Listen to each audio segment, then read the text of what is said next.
Hello and welcome back to the channel.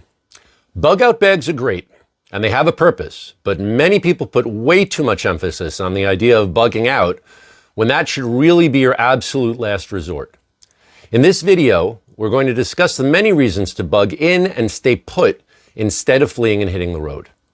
Now keep in mind, the whole idea of bugging out is to move from a location of danger to a location of safety. And in that case, your bug out bag needs only to sustain you from point A to point B. The question is, do you have a point B? Where are you even bugging out to? If you have to leave your home quickly but temporarily because of something like a gas leak or a sewer backup, that's a situation that probably is only affecting a small amount of people, probably just your neighbors, and it's easily solved with a couple of nights in a motel. But if you're talking about the longer term, unless you have a secure and prepared location outside what you perceive to be the zone of danger, you definitely need to bug in. So let's talk about shelter. At home, you already have shelter. You have walls, you have a roof, you have a door with locks, and it's very easy to fortify your home. But when you bug out, where is your shelter coming from? I mean, you can stuff a tarp or even a tent into your bug out bag, or you could even use your vehicle as shelter, but that doesn't compare to an actual structure for protection from the elements and especially security. And security is an extremely important part of survival. There's no fortification in a bug out bag. So you're likely better off if you bunker in place. Have you ever slept outside? You get a good night's sleep? Probably not, right? It's not as comfortable as your bed. And who provides you with security while you're sleeping? Now, if you're bugging out with others, you can take shifts and then you'll only be partially sleep deprived. But in the end, a tarp or a makeshift shelter that's set up in the out of doors does not really provide security, and it's extremely difficult to fortify. And what about medical care and attention? A lack of medical care and attention can kill you. Exposure to the elements for more than a certain amount of time can kill you. A broken bone, even a twisted ankle in a grid down situation where there's no emergency room, there's no ambulance, there's no 911. How are you going to deal with that? A small infection from a minor cut can easily kill you. Do you have the supplies to deal with that if you bug out? What about prescription medicine? Anybody in your group take prescription medicine? How about insulin? That has to be temperature controlled. How do you plan on doing that? Bugging out is something that only should be considered as an absolute last resort. So let's talk about food. How much food can you carry? How about water? Do you know how much water weighs? A gallon of water, which will last you a very short amount of time, weighs about 8.5 pounds without a container. Now ask yourself, how fit are you? Unfortunately, I hate to say it, but most Americans are not that fit. When was the last time you walked for any significant distance with any kind of real weight? Ask yourself, how much can you carry? For how long can you carry it? How are you going to resupply your necessary resources? Right? When things run out, where are you getting new ones from? You can't carry everything. In your home, you can easily keep 3 months of food, water, and other basic necessities for your family. You can't fit that into your vehicle, unless you drive a box truck or a tractor trailer. And you certainly can't carry it with you. You ever go camping? For how long? Right? How much do you love going to the bathroom outside? What about showering? What about general hygiene? You like bathing in a creek or a lake? Do you have a creek or a lake near you? If you live in an urban environment, you can forget about it. How are you cleaning your clothing? Are you going to carry lots of changes of clothing with you? How are you going to do that? You have a lot more resources at home. Stay home.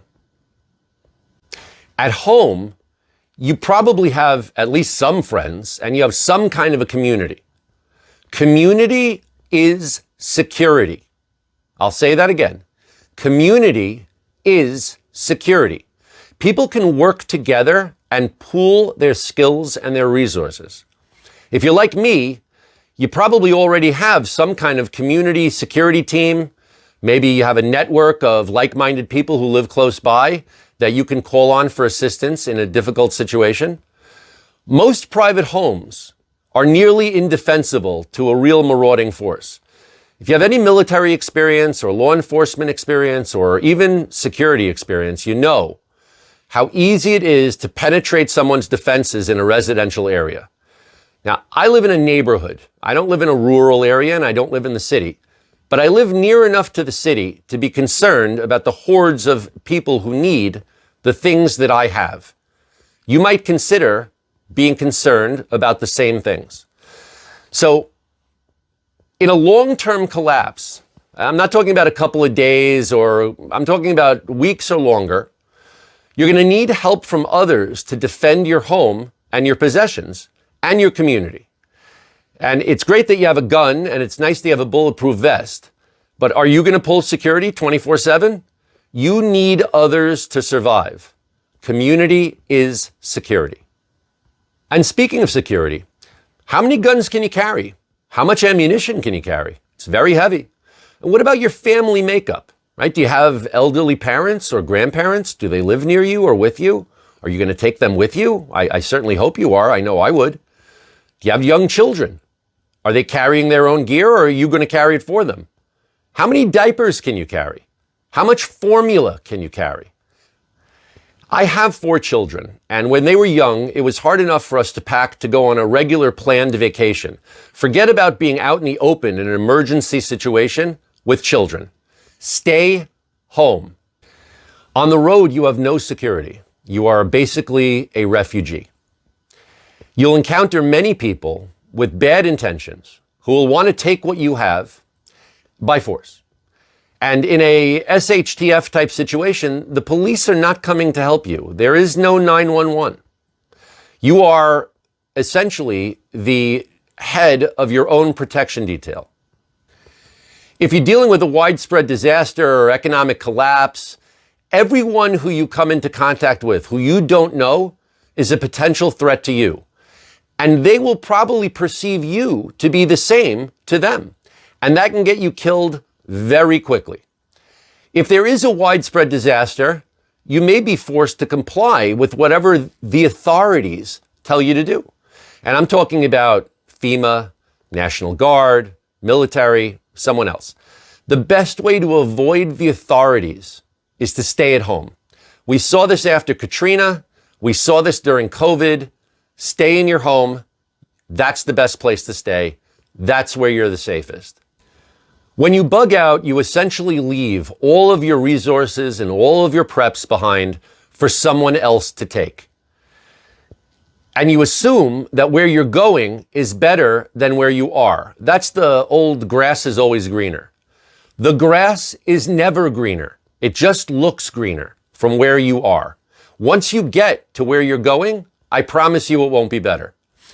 So unless you're faced with a legitimate disaster that actually threatens imminent death or serious bodily injury and forces you to leave your home or you will die, and I'm talking about a volcano, tornado, earthquake, tsunami, some kind of situation where you need to go from where you are to somewhere else or you will be dead, you're better off staying at home. And that all depends, obviously, on your personal situation, your family makeup, the specific type of dangerous situation that you might be dealing with. You're almost always better off staying home and bugging in, which means being prepared to do so for the long term. And that is the topic for another video. Well, thank you very much for watching. I know that a lot of people will have a different opinion, and we'd really love to hear it. So please post all your questions and comments below. And please subscribe to our channel and like this video so that we can bring you more content in the future. Thanks very much.